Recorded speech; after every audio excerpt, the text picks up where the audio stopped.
এই মুহূর্তে গাড়ি চালা ব্যাক করবো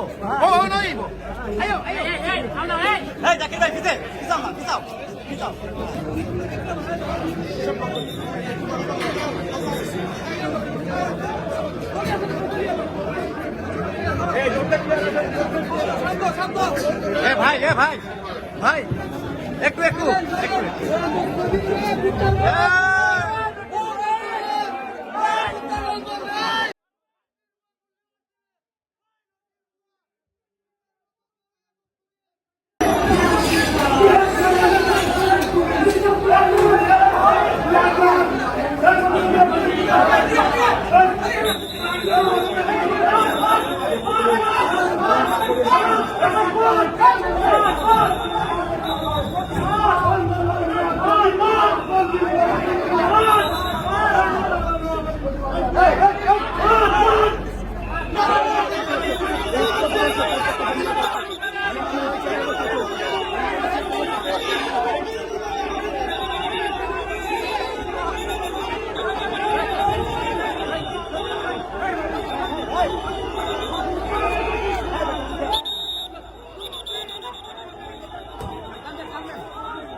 আবু তুরাবকে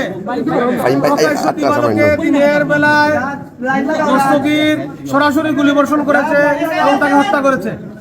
আমরা দীর্ঘ আকাঙ্ক্ষিত অনেক আন্দোলনের ফসল গতকালকে পিবিআই কর্তৃক আসামি দস্তগীরকে গ্রেফতার করা হয়।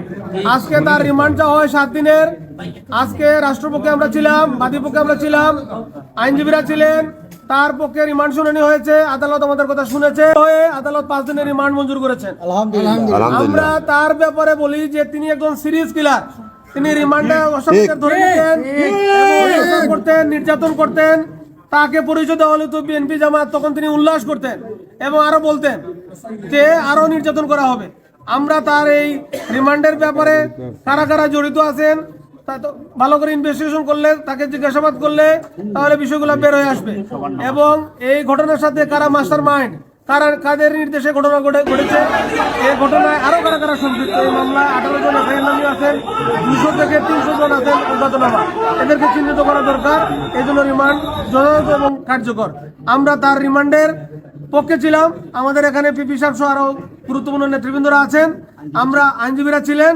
আমরা সকলেই তুরাব হত্যাকাণ্ডের সুষ্ঠু নিয়ে এবং ন্যায় বিচার নিশ্চিতের জন্য রাষ্ট্রের কাছে জোর দাবি জানাচ্ছি।